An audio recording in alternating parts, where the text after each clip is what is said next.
Alright, we're going to be talking about the ideal gas law today. PV equals nRT. Okay. We know pressure, we know volume, we said that N is the number of moles and T is the temperature. But we've got this R in here that's new. This R is the ideal gas constant. And you can Google ideal gas constant and you'll get pages and pages of different values for this thing, depending upon what units you use. And so you've got to use the R that is appropriate for your particular problem. Now, I'm not going to make you memorize all the different R's, but to get practice at choosing an R that's correct for your particular problem, we're going to look at two different R factors.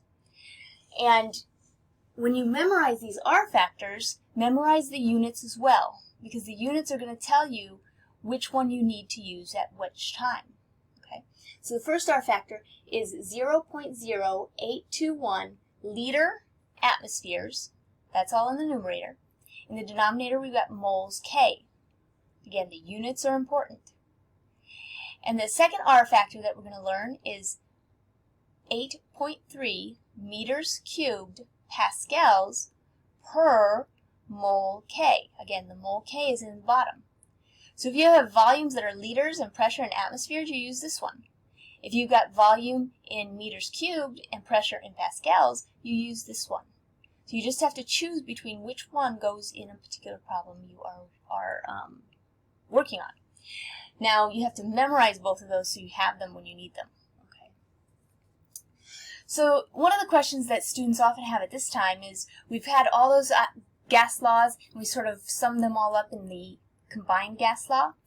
And so now we have that combined gas law, and now we have this ideal gas law. And they ask, well, when do you know to use one versus the other? Well, remember, the combined gas law has two different conditions. It has pressure, volume, and temperature at one condition, and it's comparing it, to pressure, volume, and temperature in the second condition. So if you have two conditions, that targets you towards using the combined gas law. The ideal gas law only has one pressure, one volume, one temperature. So if you only have one condition, that gives you some idea that you're going to be using the ideal gas law. Also, the ideal gas law is the only one that involves moles, so N, the number of moles. So if your problem has anything to do with moles, you know you're going to be using this ideal gas law. So let's go ahead and do a practice problem so we can practice using this ideal gas law. Alright, we're going to read the problem, pull the information out as we go. 1 mole. Mole tells us that it's N, right? N equals 1.00 moles of methane. It occupies this many liters. Liters tells us its volume. And it's at this atmospheres. Atmospheres tells us its pressure. And it's asking for what is the temperature in K. So temperature, and we want it in K. Now that we've pulled everything out of the problem there, let's go ahead and try to see if I can get the glare off the screen. Let's see if we can solve this problem. We're going to use the ideal gas law. We said PV equals nRT, and there's a couple things that we can determine points us in this direction. There's only one of each of these conditions. And we're dealing with moles. So both of those tell us we're going to be using this. Now we're solving for T, so let's go ahead and get T by itself on one side. We're going to do that by getting rid of the N and the R. Divide both sides by NR. So temperature equals pressure times volume divided by your number of moles times divided by your R.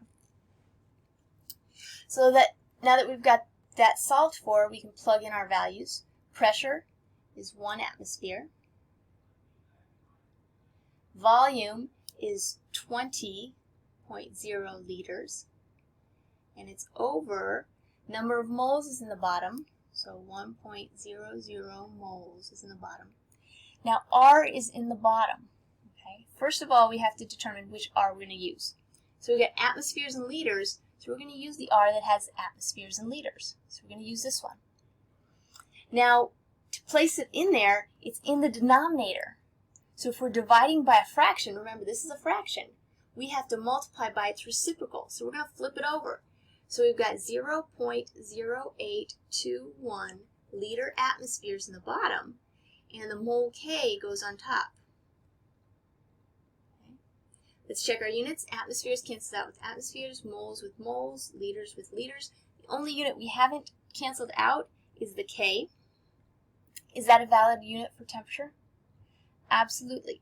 So we can go ahead and grab our calculators at this point, and 1 times 20 divided by 1 divided by 0.0821, and we get 243.6. Let's look at significant figures. We got 3, 3, 3, and that's a constant. So we need 3 significant figures. 1, 2, 3. We look here. This is above 5, so we're going to round up. So we end up with 244K. Now this problem asked us for it in K. Any gas problems will end up calculating out in Kelvin. So remember that. Kelvin is the only thing we can use with gas laws. So if the question was different, and let's say it asks for what is the temp in degrees Celsius, we would have to go ahead and convert it. So we know degrees Celsius, we add our 273.14 to get our K. So we can subtract that from each side, and degrees Celsius equals K minus 273.14. Plug that in, 244 minus 273.14. And significance can only go to the ones place. So let's look at that. 244 minus 273.14. And we get negative 29. We can only go to the ones place, so 29 degrees Celsius. So do watch what units is being asked for. Your gas laws always come out in Kelvin, so if you ask for Celsius, you have to do the conversion later on. Okay.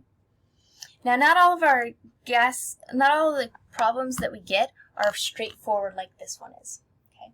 Sometimes we get application problems where we have to do a little thought before answering the problem, and that's what this problem over here is. So we're going to get practice at doing that as well. And when I first saw this, I thought, what in the world am I going to do? How am I going to start this? But I began it just like we do all of our word problems. We pull out the information and then see where we can go from there. So it says we've got a sample of chlorine gas, and it has a pressure of, so I'm going to put the pressure down, 1.45 atmospheres. And it's at, so we've got a temperature of 50 degrees Celsius. And it asks for the density. Oh, this is where it gets questioned. Density. We didn't have any talk about density in any of these types of things. So now I'm wondering where I'm going to go from there. Okay, I pulled out all the information, so now I can think about it because I got all the numbers by themselves. Well, we are studying gas laws, which might be an indication that we might use a gas law for this. We were only given one pressure and one temperature. So the only gas law that would apply is our ideal gas law, PV equals nRT, right? Now, let's look at what we have in this equation. Well, we've got pressure, we've got temperature, we've got R because that's a constant. So there's two things we don't have.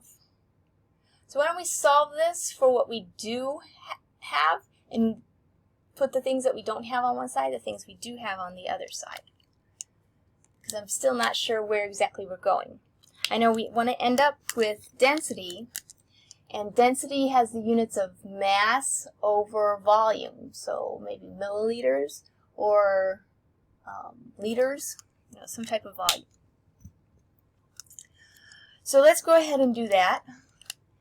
Let's get the things that we don't know onto this side. So let's divide by V. So we end up with P, those guys cancel out, equaling N over V times RT.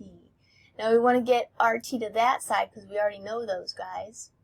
So let's divide by RT. Divide this side by RT. Okay, those will cancel out. So now we have N over V equals P over RT. Well, I still don't know quite where I'm going with this, but I can actually put these numbers in here and I can get a value for this side of the equation. I still don't know what N and V are on that side, but I can get close. So let's go ahead and plug these guys in. We've got 1.45 atmospheres. We've got an R factor. We're dealing with atmospheres, so I'm going to choose that top R factor over there that has atmospheres in it.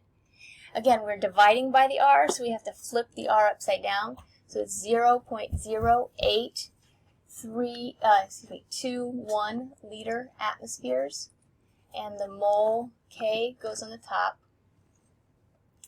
And then we also have to put T in the denominator, and the T is in Celsius, so 273.14 is our temperature. We add those together and we get 323 point, you gotta stop there because it's significant figures. So once we have the T in Kelvin, we can plug it in. So we've got 323 Kelvin. Okay, let's look at our units. Kelvin cancels out with Kelvin, atmospheres with atmospheres. The units that we have left are moles in the top and liters in the bottom. Okay, let's go ahead and do the math.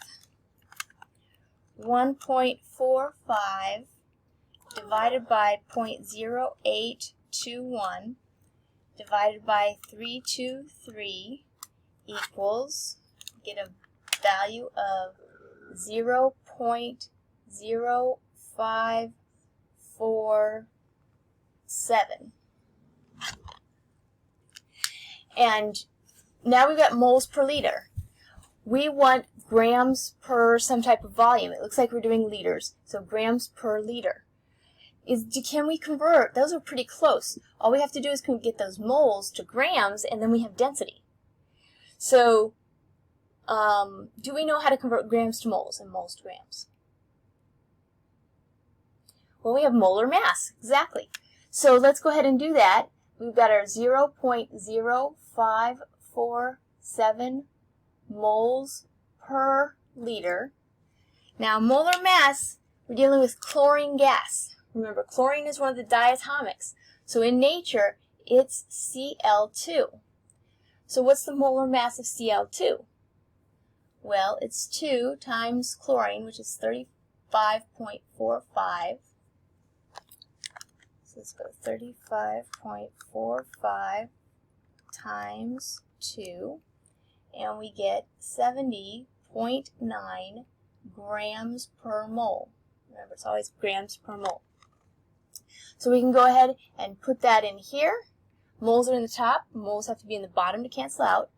So per mole, and the 70.9 grams goes in the top. The moles cancel out. And we end up, when we actually do this multiplication, with an answer of 3.88 grams per mole. Very significant figures. I should have had a 0 there. All right, so we didn't know where we were going at the beginning, but we knew we probably had to use this gas law. We got a number that was an intermediate number, moles per liter, and we thought, well, we're close to our target. How do we get there? And we figured out our molar mass would get us there. So then we actually got units of, grams per liter. It's the liter that wasn't canceled out there. So we actually got to density here. So when you have a problem that you don't know what it's about, just start pulling out the information and write down what you know, and that'll help you get started.